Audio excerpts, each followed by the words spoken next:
प्रिय भक्तों, स्वागत है आपका मेरे YouTube चैनल श्याम ज्ञान में। आज हम आपको बसंत पंचमी पर महालक्ष्मी जी का एक ऐसा चमत्कारिक मंत्र बताने जा रहे हैं। इसके नियमित 108 श्रवण या जाप से हर समस्या से छुटकारा मिल जाएगा। लक्ष्मी जी के इस मंत्र को श्रवण करने से घर में धन धान और सुख संपदा बनी रहती है। इस मंत्र के श्रवण से सुख संपत्ति का वरदान मिलता है और व्यापारियों को लाभ मिलता है और व्यापार में दो दूनी रात चौगुनी तरक्की होती है। इस मंत्र के श्रवण से कोई भी मनोकामना आसानी से पूर्ण हो जाती है। तो चलिए लक्ष्मी जी के इस महामंत्र का श्रवण करते हैं। आपको यह मंत्र नियमित जाप करना है। अगर आप जाप नहीं कर सकते तो आपको अपने घर या दुकान में मोबाइल में चलाकर यह मंत्र छोड़ देना है और ध्यान रहे इस मंत्र का पूरा श्रवण करना है, अन्यथा लाभ नहीं होगा। तो चलिए शुरू करते हैं। ओम ह्रीं श्री क्लीं महालक्ष्मी महासरस्वती मम गृहे आगच्छ आगच्छ ह्रीं नमः।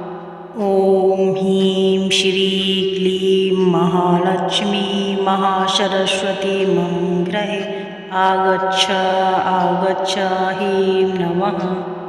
ओम ह्रीं श्री क्लीं महालक्ष्मी महासरस्वती मम गृहे आगच्छ आगच्छ ह्रीं नमः। ओम ह्रीं श्री क्लीं महालक्ष्मी महासरस्वती मम गृहे आगच्छ आगच्छ ह्रीं नमः। ओम ह्रीं श्री क्लीं महालक्ष्मी महासरस्वती मम गृहे आगच्छ आगच्छ ह्रीं नमः। ओम ह्रीं श्री क्लीं महालक्ष्मी महासरस्वती मम गृहे आगच्छ आगच्छ ह्रीं नमः।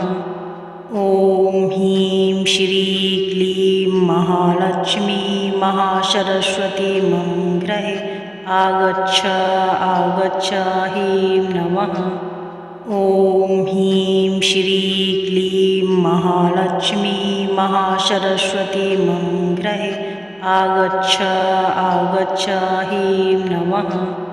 ओम ह्रीं श्री क्लीं महालक्ष्मी महासरस्वती मम गृहे आगच्छ आगच्छ ह्रीं नमः।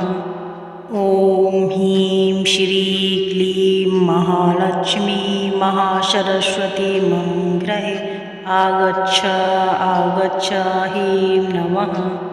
ओम ह्रीं श्री क्लीं महालक्ष्मी महासरस्वती मम गृहे आगच्छ आगच्छ ह्रीं नमः।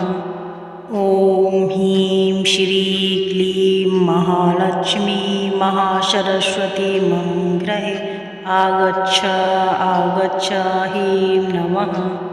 ओम ह्रीं श्री क्लीं महालक्ष्मी महासरस्वती मम गृहे आगच्छ आगच्छ ह्रीं नमः।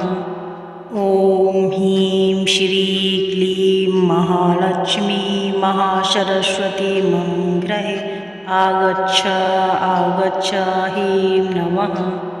ओम ह्रीं श्री क्लीं महालक्ष्मी महासरस्वती मम गृहे आगच्छ आगच्छ ह्रीं नमः। ओम ह्रीं श्री क्लीं महालक्ष्मी महासरस्वती मम गृहे आगच्छ आगच्छ ह्रीं नमः। ओम ह्रीं श्री क्लीं महालक्ष्मी महासरस्वती मम गृहे आगच्छ आगच्छ ह्रीं नमः। ओम ह्रीं श्री क्लीं महालक्ष्मी महासरस्वती मम गृहे आगच्छ आगच्छ ह्रीं नमः।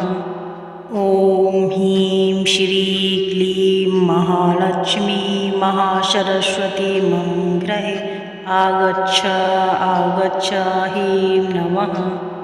ओम ह्रीं श्री क्लीं महालक्ष्मी महासरस्वती मम गृहे आगच्छ आगच्छ ह्रीं नमः। ॐ ह्रीं श्री क्लीं महालक्ष्मी महासरस्वती मम गृहे आगच्छ आगच्छ ह्रीं नमः। ॐ ह्रीं श्री क्लीं महालक्ष्मी महासरस्वती मम गृहे आगच्छ आगच्छ ह्रीं नमः। ॐ ह्रीं श्री क्लीं महालक्ष्मी महासरस्वती मम गृहे आगच्छ आगच्छ ह्रीं नमः।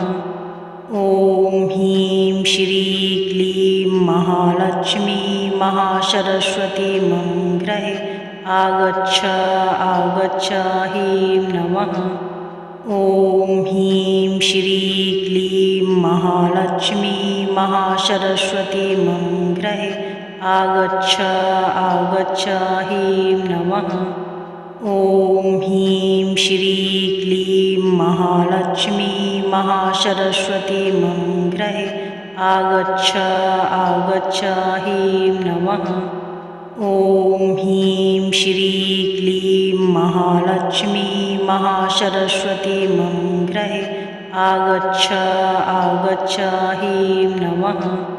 ॐ ह्रीं श्री क्लीं महालक्ष्मी महासरस्वती मम गृहे आगच्छ आगच्छ ह्रीं नमः। ॐ ह्रीं श्री क्लीं महालक्ष्मी महासरस्वती मम गृहे आगच्छ आगच्छ ह्रीं नमः। ॐ ह्रीं श्री क्लीं महालक्ष्मी महासरस्वती मम गृहे आगच्छ आगच्छ ह्रीं नमः। ॐ ह्रीं श्री क्लीं महालक्ष्मी महासरस्वती मम गृहे आगच्छ आगच्छ ह्रीं नमः। ॐ ह्रीं श्री क्लीं महालक्ष्मी महासरस्वती मम गृहे आगच्छ आगच्छ ह्रीं नमः। ॐ ह्रीं श्री क्लीं महालक्ष्मी महासरस्वती मम गृहे आगच्छ आगच्छ ह्रीं नमः। ॐ ह्रीं श्री क्लीं महालक्ष्मी महासरस्वती मम गृहे आगच्छ आगच्छ ह्रीं नमः। ॐ ह्रीं श्री क्लीं महालक्ष्मी महासरस्वती मम गृहे आगच्छ आगच्छ ह्रीं नमः। ॐ ह्रीं श्री क्लीं महालक्ष्मी महासरस्वती मम गृहे आगच्छ आगच्छ ह्रीं नमः। ॐ ह्रीं श्री क्लीं महालक्ष्मी महासरस्वती मम गृहे आगच्छ